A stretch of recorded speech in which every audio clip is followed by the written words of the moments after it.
Welcome back. With the second GOP debate now underway at the Ronald Reagan Library in California, we reflect back on the history this presidential library has had in hosting previous Republican debates.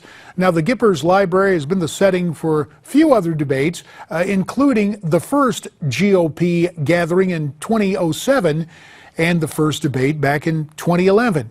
But what other history is attached to the site of the Reagan Library? For more, joining us from just outside the Reagan Library, Skyping in from Simi Valley, California, the president of Shirley and Bannister Public Affairs, Craig Shirley. Craig, of course, also the author of the soon-to-be-released book, Last Act: The Final Years and Emerging Legacy of Ronald Reagan. Craig, thanks for your time. As you reflect on this venue, what is surprising? What might people not understand about Simi Valley, the Reagan Library, and Republican gatherings at that site? Well, it's interesting. It wasn't the original location cited for the library. They first wanted to do it at the Hoover Institute at Stanford, but they ran into academic resistance there. And they thought briefly about Eureka, but it was a little bit far away because Reagan actually wanted to visit his library. And so two real estate developers donated over 100 acres to the Reagan Foundation for the building of the Reagan Library here in Simi Valley. And the Reagans liked it very much because it was halfway between their home in Los Angeles and their ranch in Santa Barbara, so it worked out perfectly for them. Of course, you know, in the foothills here, he used to, some of his old cowboy movies were filmed just not too far from the foothills here of Simi Valley. So the proximity of that for President Reagan was very important as he lived out his life. But just an aside on presidential libraries, do you think some of the academic snobbery has gone by the boards? I think of Bush 41, his library at A&M, and Bush 43 now at SMU. Or do you expect continued hostility toward Republican presidential libraries in the years ahead? Yeah, I expect continued hostility, probably even more so now. The veneer of academic impartiality is absolutely gone now, JD, is that teachers openly teach to the liberalism, not to the education or the knowledge or the history. There are more and more reports of professors and teachers threatening students that they don't say things in a certain way. If they don't express things in a certain way, then they'll feel the academic repercussions for it. So I expect that, you know, is that academia has declared war on conservatism 20 years ago, and if anything, that war on conservatism continues unabated, and probably even more so now than it was 20 years ago. Well, while the war on conservatives continues on college campuses, let's turn to the battles playing out on stage right now.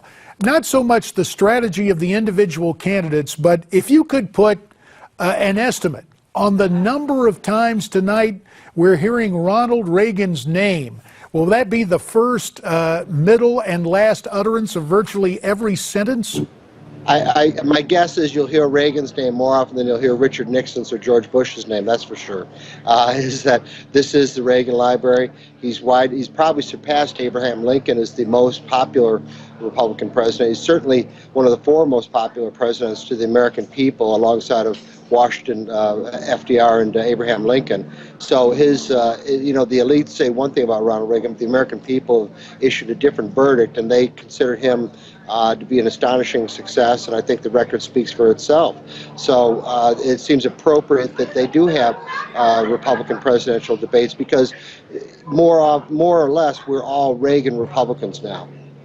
And while those Reagan Republicans, at least everyone claims the mantle of Reagan Republicanism, I'm curious tonight, you've studied so much about the Gipper.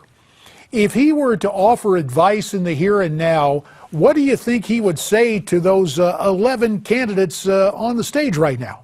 I think he would. Yeah, that's a great question. He would say, "Be yourself. Be true to your principles." As Shakespeare admonished us, be true to yourself. Is that remember the American Revolution, because the foundation of this country takes root and takes heart and takes intellectual drive and spirit from the framers and the founders of the American Revolution, and that all the answers to what goes on in this country are found in those documents, the Declaration of Independence and the Constitution, which, by the way, Reagan considered to be his two most favorite historical documents, more so than the Gettysburg Address or the Magna Carta. He considered the Declaration and the Constitution to be the two most important documents probably in human history.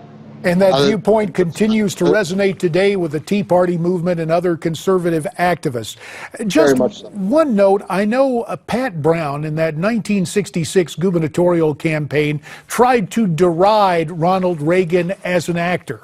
The old saying from acting is, hey kid, sincerity. Once you learn to fake that, you've got it made. And yet you're telling us that Reagan's sincerity is what came through for him and really helped him turn the tide of history. About a minute left. It worked for Ronald Reagan, and I think actually it works for any of us. I think that the sincerity is the sincerest form of flattery. Is that most of us can tell phonies from the real deal, whether they're politicians or friends or coaches or whatever else. So, and I think that, like Abraham Lincoln said, you can fool some of the people some of the time and all the people some of the time, but you can't fool all the people all the time. And those sincere politicians, presidents, were ultimately more successful than others like Jimmy Carter and Richard Nixon and others who ultimately came across as insincere. Craig Shirley with a very sincere historical perspective from the Reagan Library. Thanks very much. Again, Craig's soon-to-be-released book is Last Act, The Final Years and Emerging Legacy of Ronald Reagan. Now, you don't have to write us a book. Just send us a note. Do you agree or disagree with Craig? Here's where you can send it to me. It's newsmaxtv.com/comments. We're coming right back.